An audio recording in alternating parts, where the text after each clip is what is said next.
Our movie today begins with our heroine, who is in her final days of pregnancy.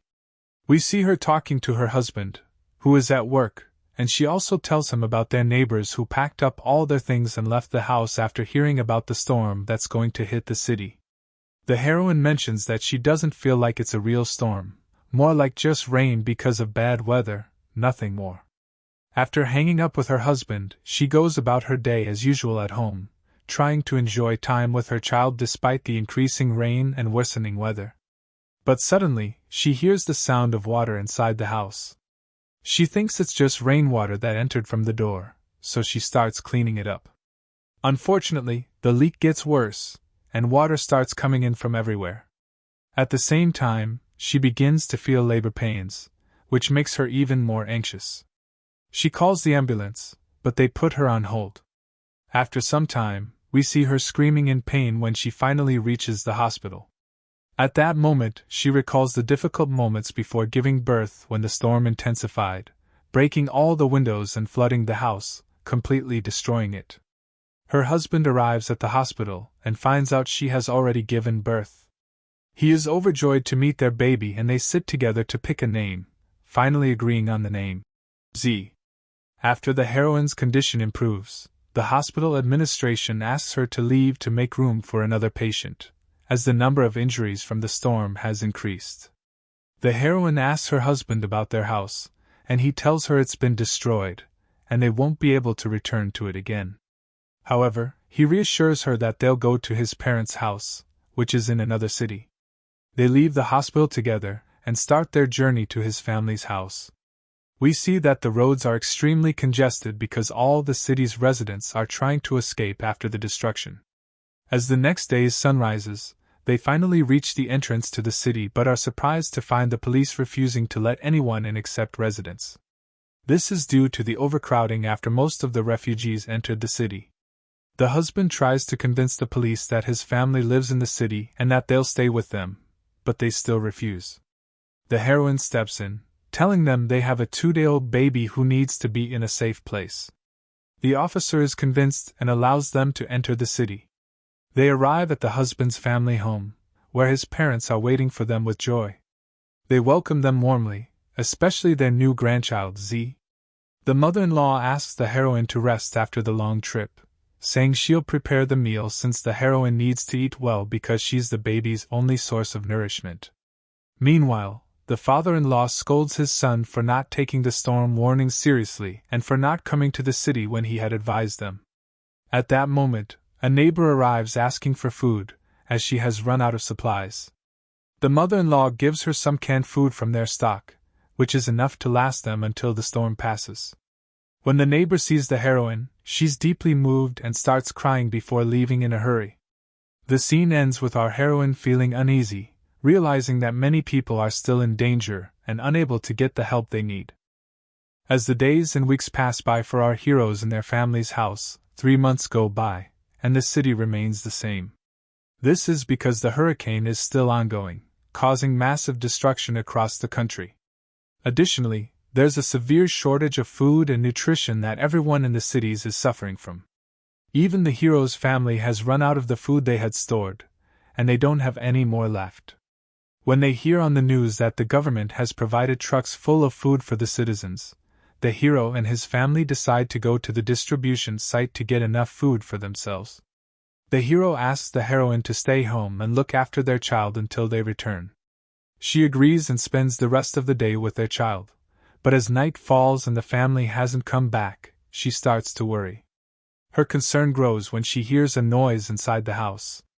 Terrified, she goes to check and finds a man and his son searching for food. The heroine offers them the food she has, fearing them. After they eat, she asks them to leave the house, and they quietly comply without saying a word. This incident leaves the heroine even more broken, especially with her husband gone for so long and the fact that she can't reach him since all the communication networks have been destroyed. The next day, her husband finally arrives, but she finds him injured and devastated, and even his father is in the same condition. The father walks into his room without saying anything. The heroine returns to her husband, only to find him crying uncontrollably. She can't make sense of what happened. She goes outside to check the car and discovers they only brought back 2 cans of food, along with bloodstains on the tools in the car. The next day, the heroine sees the hero's father standing outside the house, despite the heavy rain. She asks him to come inside and even offers to make him some tea, but he refuses and tells her he's going for a walk. She follows him out of worry, but unfortunately, she doesn't catch up to him in time, as she hears the sound of a gunshot. That's when she realizes the father has taken his own life. This causes the hero to break down, having lost both his parents in just 2 days.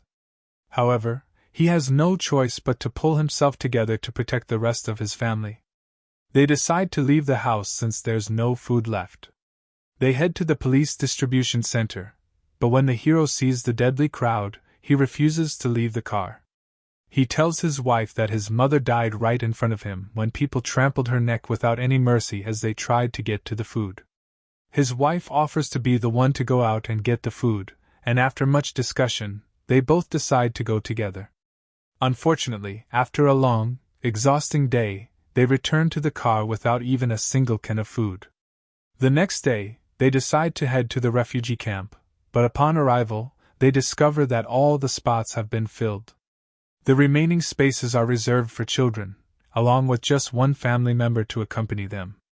At that moment, the hero asks his wife to join the camp with their child, but she refuses outright, saying they can't be separated. The hero, however, insists and tells her he can protect them, promising her that he will come back to get them. Eventually, the heroine agrees and joins the camp, becoming one of the refugees. While there, the heroine meets a woman with a child the same age as her own, and they become friends.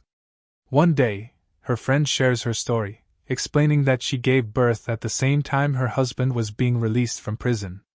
Since he didn't know she was pregnant before going to jail, when he saw her with the child, he threw her out and accused her of cheating. Around the same time, the hurricane hit, and she fled to a safe place, not caring if her husband lived or died. At that time, the protagonist begins to talk to her friend about her husband. She tells her that they never wanted to be separated from each other, but unfortunately, circumstances were stronger than them and tore them apart. Her friend feels deeply sorry for her, so she offers to take care of her son and asks her to take some rest. The protagonist agrees and decides to rest at the camp. In that moment, she imagines her husband standing outside the camp waiting for her, and she breaks down, crying. This wasn't the last time she imagined her husband, as after that, she started to see him everywhere she went. One day, her friend tells her about an island in the ocean that she heard about from another friend who had moved there. She tells her the island is far from the hurricane, and for that reason, she wishes to go there. The next day, the refugees are shocked to find that the food supply in the camp has run out, which terrifies them and causes them to flee quickly from the place. The protagonist and her friend are among them, and during their escape, they notice 2 men with a car. They hop in with them since they have children. Indeed, they ride along, but along the way, they start to feel something strange. Because of this, the protagonist and her friend ask to be let out of the car. They get out halfway and are forced to continue their journey on foot. Along the way, they search for any food to sustain themselves and their children until they finally reach a house. The owner offers them food. They accept his offer, eat, and momentarily forget the sadness and fear they had been living with for months. They even throw a small party and dance. Afterward, the homeowner shares his story with the protagonist, telling her that he was trying to escape the hurricane with his wife and children. While crossing a bridge, he waited for them at the other end, but suddenly they disappeared, having been trampled by a panicked crowd trying to flee. In that moment, he lost his entire family in a matter of seconds, after having wished they could escape to a safe place. Since that day, he's been wandering without purpose, unable to find a reason to live. When the homeowner learns that the protagonist wants to go to the island, he tells her that there's a ship that passes by the shore to take in refugees. The next day, the homeowner leaves them and continues on his aimless journey. The protagonist and her friend decide to head to the shore to catch the ship to the island. They go there, but they find no trace of the ship. Day after day passes without any sign of the ship. The protagonist's friend begins to panic and breaks down, feeling that their end is near, especially since they have no food left to eat. One day, the protagonist stands at the shore as usual, but this time, she sees the ship coming from afar. Hope is reignited in her heart as she waves to the ship with all her strength, screaming and calling for help. The ship finally arrives and takes the protagonist and her friend to the island. As soon as they arrive, the island's residents warmly welcome them. But the protagonist's mind is consumed by thoughts of her husband, to the point where she imagines him standing right in front of her. She remembers the first time they met and tells her friend how, in that first meeting, he invited her to dinner even though they didn't know each other. She shares that at the time, she was trying to recover from the shock of losing her parents, who had passed away at the same time, which had made her incredibly afraid of death. That's why, when she married her love, she decided to have a child as soon as possible. She hoped that having a baby would help her forget about death and allow her to live her life normally again. But what happened was the opposite. She began to fear death even more and grew even more afraid of losing her child. The days pass by for the heroine as she lives a stable life with her son and her friend on the island. Until one day, all the media outlets announce that the hurricane has finally ended. By then, it has been a whole year since the first day the hurricane began. The heroine learns that the police have started helping the locals find their missing family members who were lost because of the hurricane, or even those who are still in shelters. At that moment, she thinks of her husband and realizes that she needs to reach him. That's when she decides to return to the city to search for him. However, her friend strongly disagrees with her decision and tells her that if she insists on looking for her husband, she must leave her son behind because the island is the safest place for him.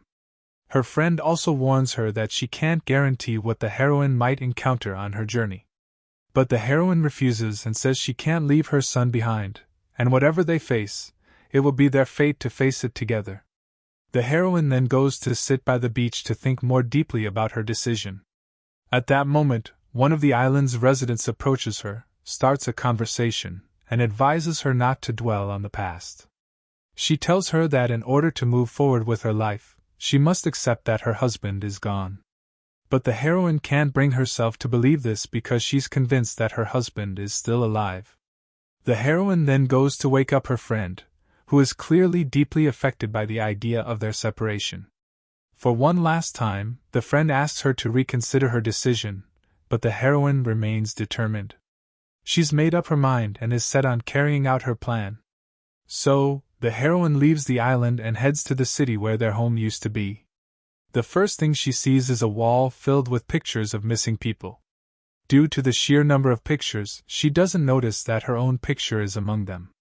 The heroine heads to a shelter in the city to stay there, agreeing to help with rebuilding the city in exchange for a place to stay. At this point, she feels like she's starting to fall apart, as nothing in her life is going the way she had hoped or planned. But she quickly pulls herself together once again, for the sake of her son and for her husband, who she still hopes to meet again. The next day, the heroine decides to go to her house. To get there, she has to navigate the city by boat because the floods have drowned the entire area. Finally, she reaches her home, which is completely destroyed. Even so, she feels happy to have returned. She sits down and tells her son about all the memories she and his father shared in this house. The heroine immediately starts cleaning and tidying up the place, preparing to start her life anew there. At that moment, she senses movement in the house. When she looks behind her, she sees her husband standing before her. At first, she thinks she's imagining it, just like she did every time before. But this time, she knows it's real. Her husband is really standing in front of her, though he looks different and visibly exhausted.